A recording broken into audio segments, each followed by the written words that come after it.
The Day It Rained Tortillas, retold by Betty Yee, illustrated by Carrie Arbad. A long time ago, a woodcutter lived in New Mexico. He loved to talk and tell tall tales. He talked to his wife, he talked to his neighbors, he talked to everyone in town. When he ran out of people to talk, he talked to his goat and mule.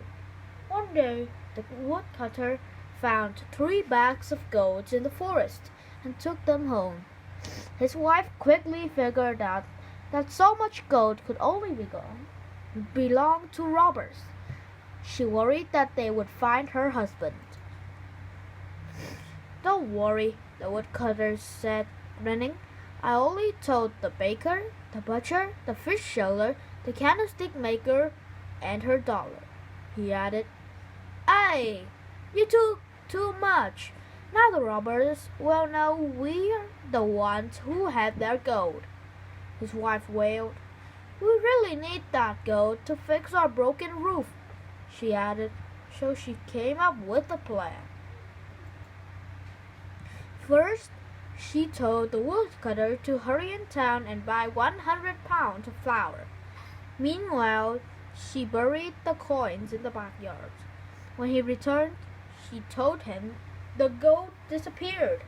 She explained that she had left the gold on the porch while thinking of a good place to stash it.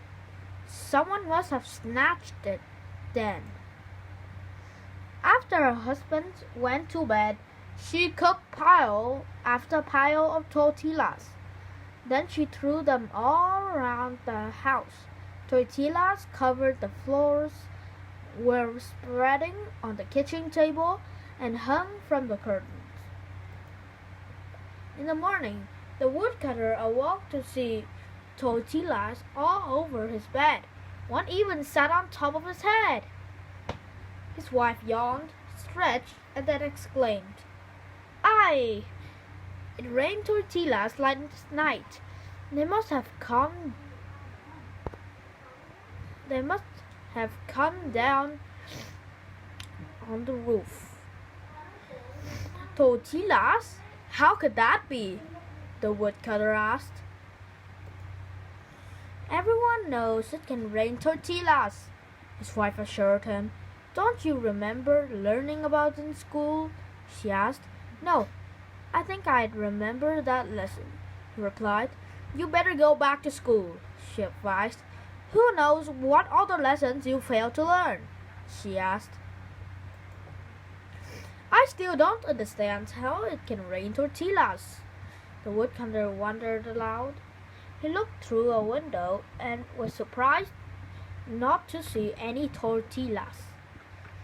They already washed away down to the river, his wife said, as thought reading its mind. The next day, the woodcutter went to school. It was hard work. Meanwhile, his wife spent the day stacking tortillas in the cupboards. Soon after she had hidden the last tortilla, she heard furious knocking at the door. She opened it. 3 robbers began yelling angrily. "The villagers say your husband found our gold. Give it back now," they screamed. "You won't find any gold here. My husband is always saying silly things," the woodcutter's wife calmly insists. "If you don't believe me, ask him yourself," she added. The robbers sat down, awaiting for the woodcutter's return. When he finally arrived, they demanded that he returned their gold. The woodcutter sighed and explained, "The gold is gone. It disappeared the day it rained tortillas." "What are you talking about? Tortillas don't rain from the sky," the robbers shouted. "That's exactly what I thought. Now I'm back to school so I can learn how it can happen," the woodcutter babbled. The robbers exchanged confused glances. "You're right," one of them moaned to the woodcutter's wife. We can't believe a word that the man says. The robbers left. That night, for many nights afterwards, the woodcutter and his wife ate tortillas for dinner. The woodcutter never figured out how his wife found the money to fix their roof.